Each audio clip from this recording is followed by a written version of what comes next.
What's that? What is that sound? Well, we know this is Valhalla rules, but that is deafening. Oh my God, get that away from the audience. Come on, what is that? He's got a chainsaw in the ring.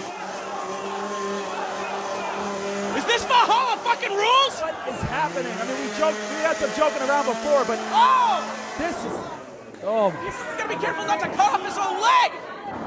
Oh, and that horrifying noise finally over. I mean, what was that? The guy brought a chainsaw into the ring. What kind of show are you running here? And now Dickinson and Jaka looking for the death trap.